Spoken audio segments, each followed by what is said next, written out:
I'm Whitney Panetta. Thank you so much for joining me on this journey of teaching art, making art, learning about art.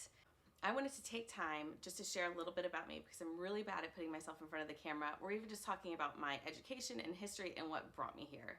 I grew up in a suburb of Atlanta. It was a great childhood. I was raised by an engineer father and an art teacher mom.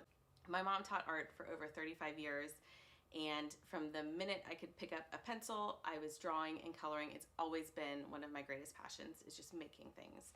I did art all through high school. I loved it. I knew it had to be a part of my future job. I ended up going to the University of Georgia. That's where I met my now husband. And I actually started as a graphic design major. Through the process of applying to the graphic design program, I realized that it just wasn't quite the fit for me.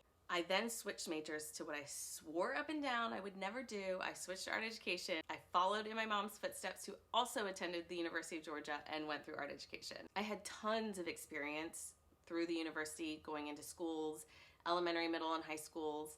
My mom and I even taught pinhole photography camps in the summers. I've always just been very involved in the education world. I got my bachelor's of art education. I decided to continue my education. I went straight into the master's program at the University of Georgia. I got my master's of art education. I crammed it into a single year. I was also a TA, and I was an English TA for art education classes. So I have experience teaching college age students as well. After I graduated from college, I moved to a Title I school where I taught art for 3 years. I loved it, and it was also extremely challenging. I taught at a high school, and I baked for the budget. I sold donuts. We got a pin making machine. We sold pins. I applied for grants. I was awarded 2 grants while I was there to help fund my program. So I found ways, even though they gave me $0 the first 2 years I was there, gave me a tiny bit of money the third year. But it was hard. It was hard. So if you're at a school with low budget or no budget, I've been there. It's tough, but you can do it, and it's also very rewarding. After that, I took a complete 180 shift, and I went to a school that was a private school in the north of Atlanta, where I was in a fine arts only building. It was a K through 12 school. The middle and high school had their own fine arts building. There were 2 full-time high school art teachers and 2 full-time middle school art teachers, and me, another high school teacher. It was amazing. For the first 3 years, I did sculpture and ceramics classes, and then I also did all the graphic design for the department. So the programs, the posters, theater productions, chorus performances, I did all the graphic design. So the graphic design that I was interested in at the beginning of college came back and became a big part of my job at this new place, and I loved it. I then moved on from teaching sculpture, and I moved into the 2D world. I started a design program. I taught intro to art, drawing, painting, advanced art. I taught AP at my first job, and it was so rewarding, but it was so hard. It was such a hard class to teach, so I have so much respect for all you AP art teachers out there.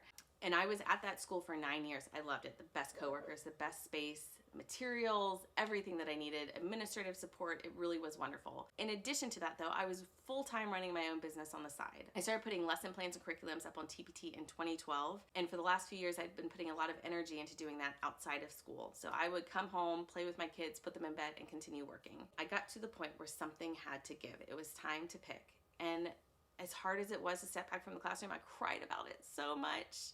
I realized it was time. I was exhausted, and it was the best decision I've ever made. I now have my curriculums available on my own website that started as a blog called Look Between the Lines, based on a visual journal I was working on that year. That blog has grown to a website where I have merchandise. You can order shirts and tote bags and water bottles. You can also get lessons and worksheets and posters to decorate your classroom. So I've expanded my blog to a real website.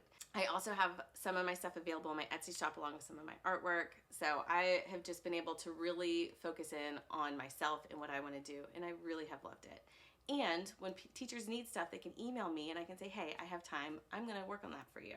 Because while I was burnt out from teaching, I miss the classroom environment, and I'm so glad to still be a part of the education world. When I'm not working on curriculums and lesson plans, I am typically working in my visual journal. I try and work in this weekly. I am in the city of Atlanta with my husband, my 2 kids, my 2 dogs. We have a bunch of chickens in the backyard. Sometimes I paint chickens as well. I do these little watercolor paintings.